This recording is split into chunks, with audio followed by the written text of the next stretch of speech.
Jeff City several years ago, we got hit by a hailstorm, very, very large storm. So a lot of work came off of that job or off that storm.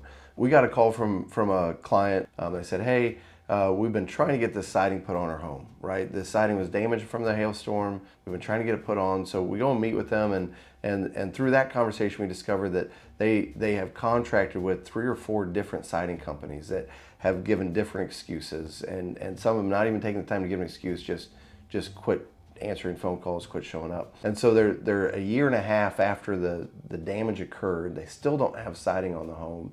They're going, how are we going to get this done? Like nobody can put our siding on. And we said, we'll get you taken care of. So we get in there, start doing the work, and as we're replacing the siding system that was covered by the insurance company, it becomes very apparent that where the siding integrates into the soffit and fascia system, there's a molding strip, and that molding strip is set up in such a way that we have to also replace the soffit and fascia. There's 2 ways to handle that. One is to say, well, Mr. and Mrs. Homeowner, this is your burden, right? Like, we're the insurance covering your siding. The easy answer is for you to just pay more money out of pocket. That's one way of doing it. The other way of doing it is saying, hey, while this is going to take more time and more effort on our part being Como Premium's Exteriors part, it's going to take more time on our part in the Jeff City market to do this. The right answer is to go back to the insurance company and to show them with supplemental information that in order to properly install this siding system, I have to also address and change the soffit and fascia system, right?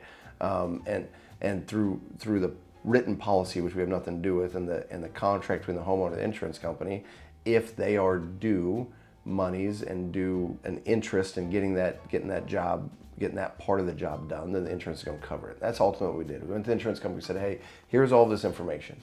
We can't do our job without you covering this soffit and fascia. So the insurance company came back and said, yeah, we'll cover it. So while the homeowner went through a whole bunch of pain in getting the siding done, by the time we were able to get involved, I'm really glad it turned out to be us, because we were able to get not just their siding redone, but their soffit and fascia redone for the same out-of-pocket they would have had just for the siding. They're deductible.